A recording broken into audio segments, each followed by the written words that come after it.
Kakek saya kawinnya sama jin. Kakek lu kawin sama jin? Iya, nikah sama jin kakek saya. Kakek lu beneran? Demi Allah. Berarti lu pernah lihat jin dong? Gue pernah lihat jin. Demi Allah demi Rasul. Baru-baru ini gue pernah lihat jin. Kalau kakeknya nikah sama jin, makanya cucunya kayak setan. Kita tahu juga dari zaman sejarah ya, dari zaman buyut saya loh, Gajah Mada. Saya kan turun Gajah Mada ya.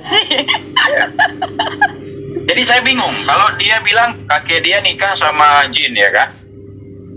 Apakah kakek dia ini beneran sultan? Kan dia katanya cucunya sultan. Iya juga ya, ini sultannya jin dong. Nah, tiba-tiba dia buat statement lagi kalau kakek dia Pati Gajah Mada. Oh iya juga ya. Nasab saya dari Kesultanan Bima ya. Ini nasab saya langsung. Dari silsilah ya, tokoh adat di Wawo sana. Ini nasab langsung. Ini cerita tentang silsilah kenapa saya bisa jadi anak cucunya Sultan Ismail Muhammad SAW. Jelas ditulis. Oke, itu kalau lu bener keturunan sultan. Tapi lu salah juga, Gajah Mada itu bukan raja. Gajah Mada itu patih. Jadi lu kalau memang lu keturunan Gajah Mada, lu nggak boleh ngaku sultan. Salah juga.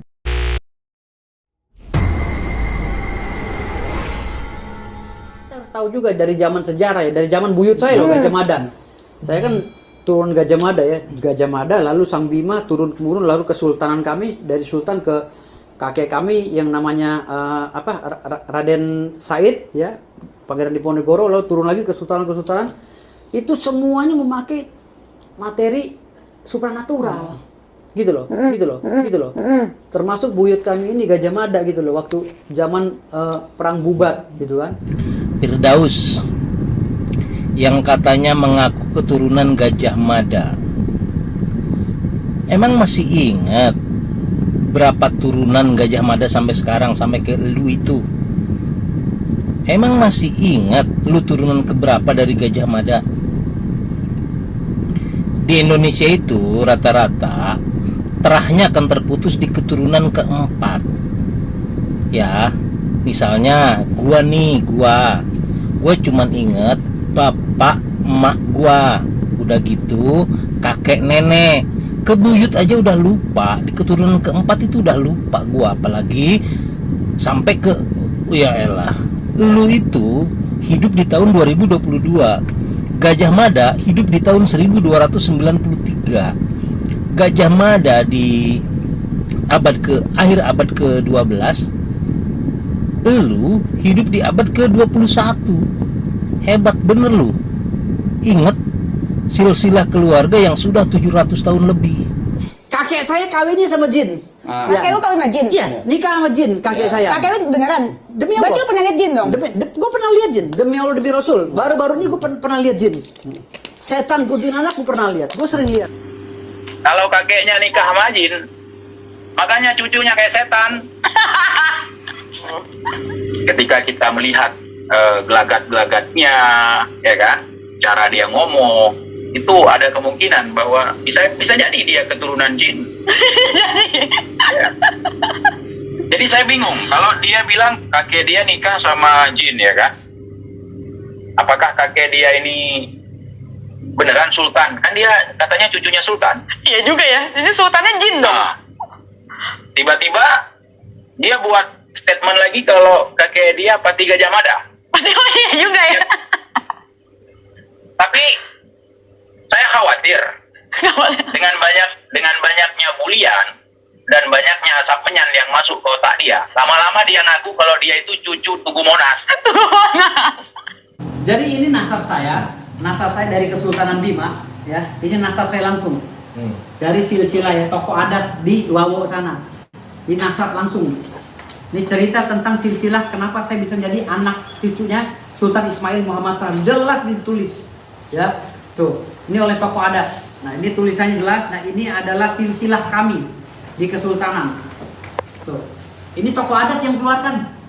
Nih, bukannya saya. Di sini ada tulisan nenek saya, ada nama saya juga tertera di sini. Gitu. Jadi biar puas gitu loh. Orang Indonesia itu kalaupun ada yang mencatat silsilah keturunannya, itu terahnya akan terputus di keturunan ketujuh. Rata-rata udah keturunan ketujuh itu udah hebat.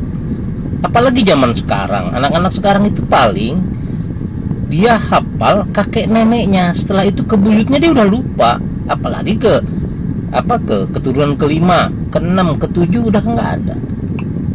Jadi kalau lu ngaku masih inget kalau lu keturunan Gajah Mada, waduh, apalagi lu ngaku sultan. Yang gua bingung, kalau lu ngaku sultan artinya bokap lu sultan, kakek lu sultan juga. Karena sultan itu gelar yang tidak bisa disematkan, nggak ada sekolahnya. Gelar itu dapat dari keturunan. Oke, itu kalau lu bener keturunan sultan. Tapi lu salah juga, Gajah Mada itu bukan raja.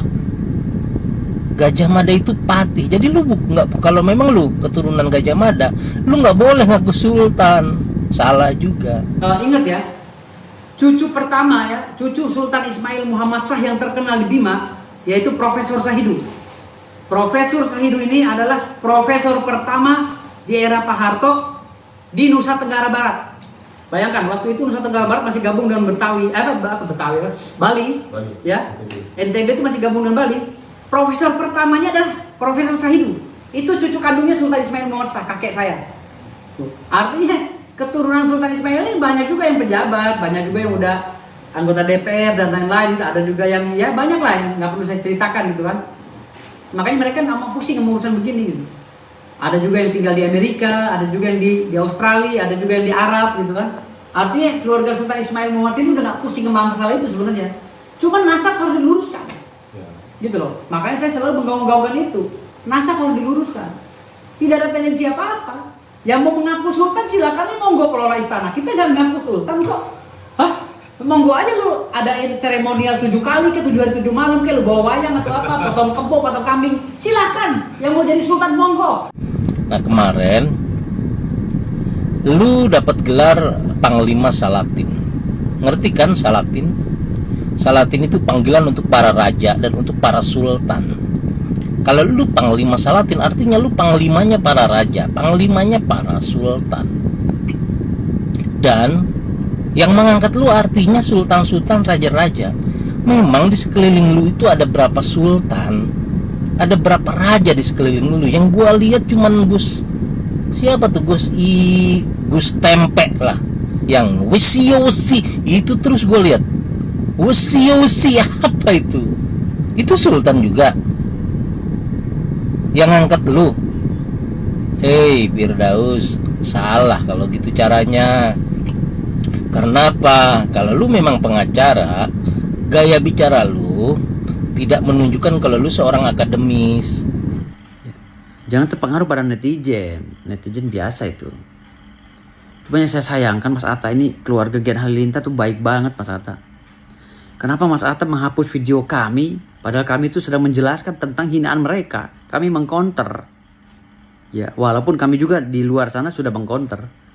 Kami mengcounter di podcast Mas Atta. Kenapa dihapus tanpa ada konfirmasi pada kami? Lalu Mas Atta beberapa hari ini saya lihat, saya pantau, mengundang beberapa orang yang menurut saya berlabelkan agama. Justru ini yang berlabelkan agama tapi menghujat sesama. Gus Miftah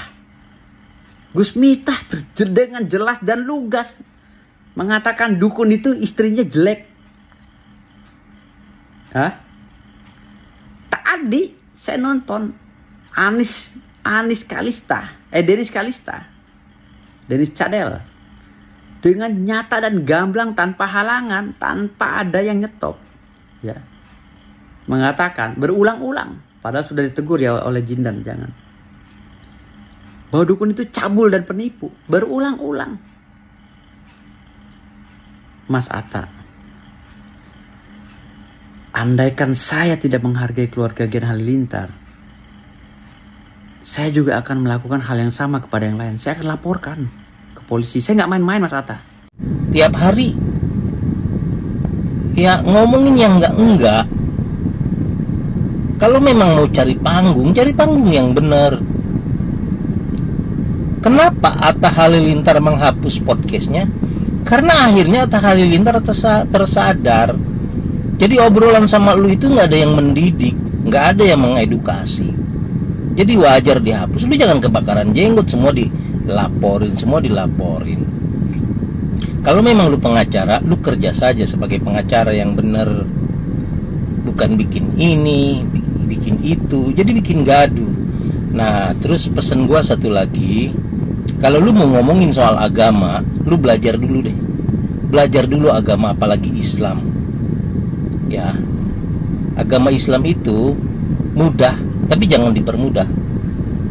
Terlihat sulit, tapi juga jangan dipersulit.